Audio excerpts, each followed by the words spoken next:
Hey Z, this is a response to a email question you sent. First of all, you were saying you were having multiple problems, but this is the one you mentioned, so I thought I would show you how to do it. The question was whether or not you needed to take uh, the PCR, the max value for all the data runs.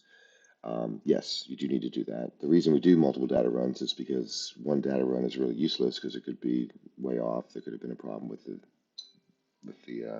something in the experiment. So the more data runs we do, the more accurate our data will be, essentially.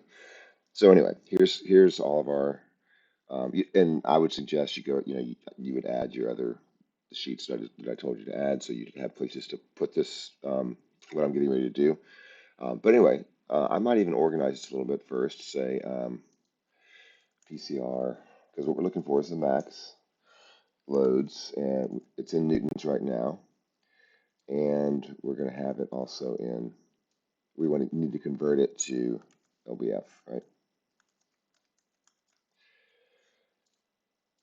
So I just show some cells, merged and centered them, type some stuff in it. So if I want to do the max of a column, I just say equals max. The formulas start showing up in alphabetical order. I pick the one I want by double clicking. It tells me what's going on here. Or if I know already, I'm going to click this whole column, hit enter. Now that's the max. Now, since these columns are, and this is why I actually got rid of the display data, we now have column after column of um, runs for the load. I can just pull this over, this equation, and this is now the max for C and D. So we start with B, C, D, right? And now I can come down here and say equals this cell times 0.2248. Now I could have had that as a constant somewhere, but I'm just doing this quickly.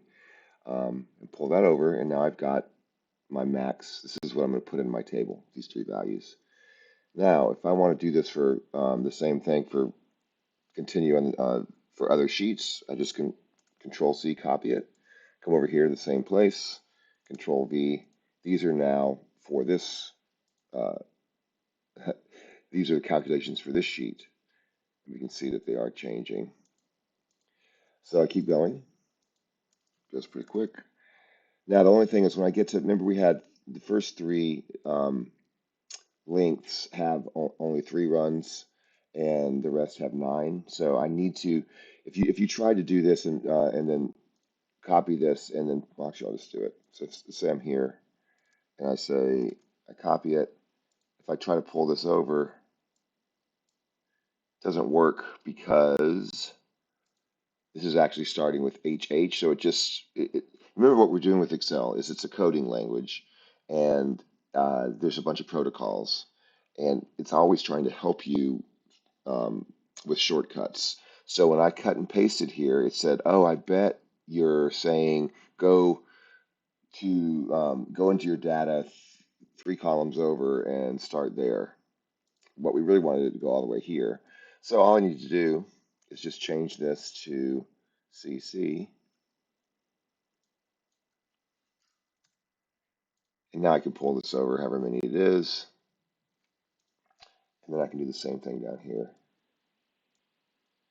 And then I don't know if that's the right number. I'm not trying to count it up. And then I can copy this and go to the next one.